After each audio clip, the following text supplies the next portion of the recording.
I'm here to tell you two things. For those who are suffering and are suffocating, and you feel as if you are treading water and you have little energy left, Christ is sufficient. We can help. Please be willing to let us carry that burden. You were never meant to be a child of God and live alone. You were meant to be a child of God and be a part of a family that cares for each other. So not only can you have help, but we can help you to the point to you now will have the energy and the encouragement to love and care for others. So what we do in Columbia and what we do in Spring Hill absolutely matters for this very reason. We help people die with dignity and hope. 100 out of 100 people die. They either die afraid and flailing about trying to hold on to their wealth and their beauty, or they die with a smile on their face. That's dignity. Because their hope is firm in the sufficiency of Christ. And they hold the hands of those who are next to them saying, this is not it. This world is not the final destination. Now, if you're not in Christ, then this is your best life now. This is all you get. This is the best you're going to get, because the next life is not what you're going to want.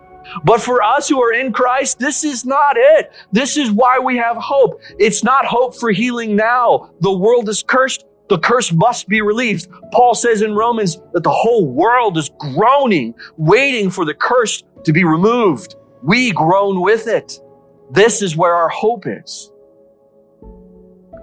And so I find more energy, I find more encouragement, I find more endurance looking to the reality that what I do matters. When you sit across from me, or when you hear these sermons, or when you gather in men's and women's Bible studies or on home fellowship groups, you aren't doing that so we can create a fun community and create cool graphics so we can have a big church.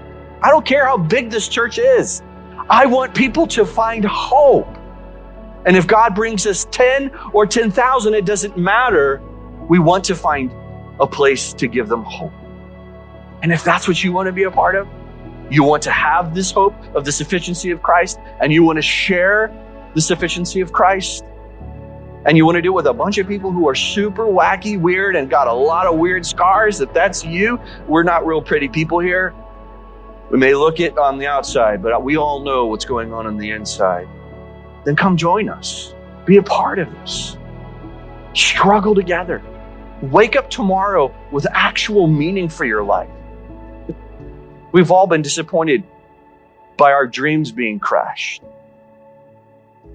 But every single person can have significance and have joy and have peace, because that's exactly what Paul promised us. In the sufficiency of Christ. Thank you for listening.